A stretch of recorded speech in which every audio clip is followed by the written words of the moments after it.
వెంటనే దేవుని యొక్క శిక్ష మొదలైంది. ఇక దేవుడు ఏ రీతిగా నేను నిన్ను హెచ్చించాను, నువ్వు మర్చిపోయావా దావీదు అనేసి ప్రవక్త ద్వారా ప్రభువు మాట్లాడుతున్నాడు. చూడండి, ఇశ్రాయేలీల దేవుడైన యెహోవా సెలవిచ్చినదేమనగా, ఇశ్రాయేలీల మీద నేను నిన్ను రాజుగా పట్టాభిషేకం చేసి. అయ్యా దావీదు, నేను నిన్ను ఎంతగా హెచ్చించానయ్యా, ఎంతగా హెచ్చించాను. ఇశ్రాయేలీల మీద నేను నిన్ను రాజుగా పట్టాభిషేకము చేసి సౌలు చేతిలో నుండి నిన్ను విడిపించి నీ యజమానుని నగరిని నీకు అనుగ్రహించాను కదా, నీకు అనుగ్రహించాను కదయ్యా, నిన్ను రాజునిగా చేశాను కదా, నువ్వు ఏమడిగితే అది నీకు ఇచ్చాను కదా, నీ యజమాని స్త్రీలను నీ కౌగిట చేర్చి ఇశ్రాయేలీల వారిని యోధా వారిని నీకు అప్పగించింది. యజమాని స్త్రీ ఎవరు? సౌలు యొక్క కుమార్తె. ఎవరు?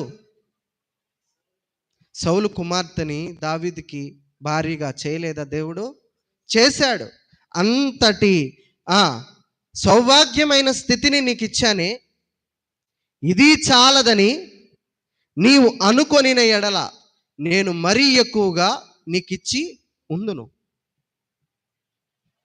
నిన్ను రాజుగా చేశాను, నీ యజమాని యొక్క స్థితిని నీకు ఇచ్చాను, నీ యజమాని నగరుని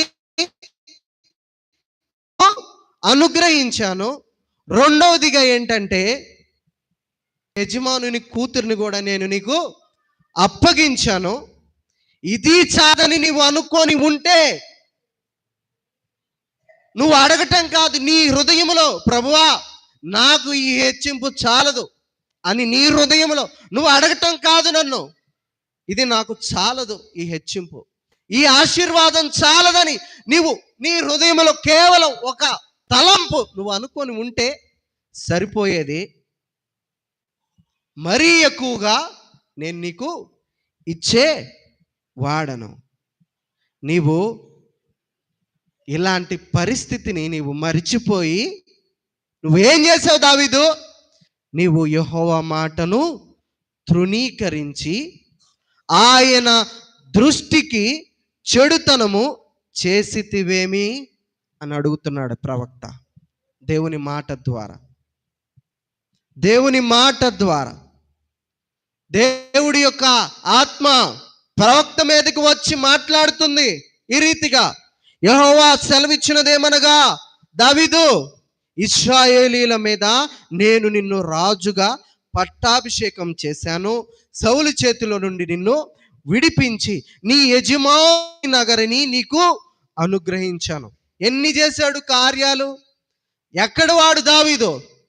గొర్రెల దొడ్డిలో కాపరి.